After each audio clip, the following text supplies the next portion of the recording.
शेतकरी मित्रांनो, नमस्कार.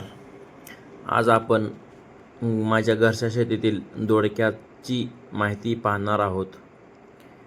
तर बियाणे निवडत असताना आपण रजनीश कंपनीचे बियाणं निवडलेले आहे, जे की प्रतिकारशक्ती याच्यामध्ये आहे, रोगप्रतिकारशक्ती. बियाणे निवडत असताना जमीन देखील महत्त्वाची आहे.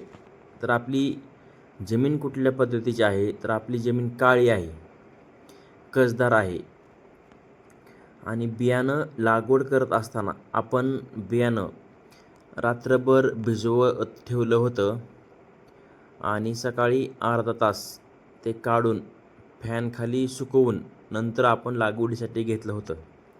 बियाणे लावत असताना आपण एका हॉलामध्ये एक बी लावलेलं आहे.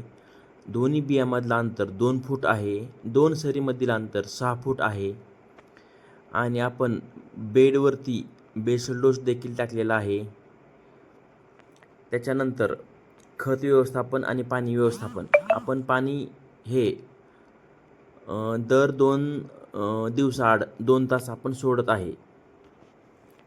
आणि रोग आणि कीड यासाठी आपण फक्त डेलिगेटची फवारणी केलेली आहे आतापर्यंत, जेणेकरून आळी कीड वगैरे पूर्णपणे नष्ट होईल, म्हणजे येऊ नये, आणि जर आले असेल तर ते पूर्णपणे कंट्रोल झालेली आहे. आणि दुसरी गोष्ट म्हणजे आपण खत व्यवस्थापन. आता सुरुवातीच्या कालावधीत आपण 19-19-19 वॉटर सोल्युबल हे 2 किलो 2 दिवसाला सोडत आहे, आणि मायक्रोन्यूटन हे 2 लिटर 2 दिवसाला सोडत आहे. अशा पद्धतीने आतापर्यंतचे नियोजन आहे. पुढील माहिती आपण वेळोवेळी तुम्हाला देत जाईल.